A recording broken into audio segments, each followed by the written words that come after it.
চলতি মাসের মাঝামাঝিতে মধ্যপ্রাচ্য সফরে যান যুক্তরাষ্ট্রের প্রেসিডেন্ট ডোনাল্ড ট্রাম্প। এ সময় তিনি সৌদি আরব, কাতার এবং সংযুক্ত আরব আমিরাতে যান। হিব্রু ভাষার সংবাদ মাধ্যম ওয়াল্লা নিউজ জানায়, এই সফরে তিনটি দেশের নেতারা মার্কিন প্রেসিডেন্টকে অনুরোধ করেন ইরানের পারমাণবিক অবকাঠামো লক্ষ্য করে তার দেশ যেন কোনো হামলা না চালায়। যুক্তরাষ্ট্র হামলা চালালে ইরান, সৌদি, কাতার এবং আমিরাতে হামলা চালাতে পারে বলে আশঙ্কা করেন তারা।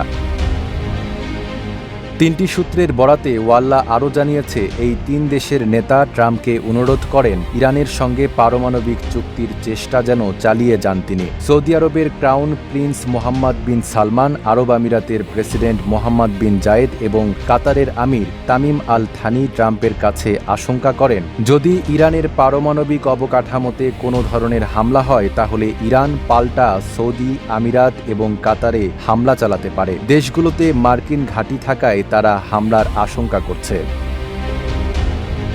এদিকে যুক্তরাষ্ট্রের চেয়ে এখন দখলদার ইসরায়েল ইরানে হামলার সবচেয়ে বেশি আগ্রহ দেখাচ্ছে। যদিও মার্কিন প্রেসিডেন্ট ডোনাল্ড ট্রাম্প যুদ্ধ অপরাধে অভিযুক্ত ইসরায়েলি প্রধানমন্ত্রী বেঞ্জামিন নেতানিয়াহুকে গত সপ্তাহে হুঁশিয়ারি দেন। তিনি জানান, ইরানের সঙ্গে তাদের পারমাণবিক আলোচনা বেশ ভালোভাবে এগোচ্ছে।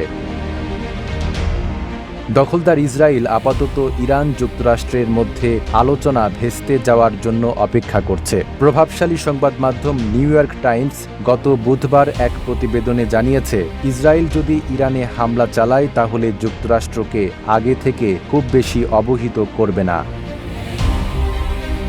নাঈম আরাবী, ঢাকা পোস্ট।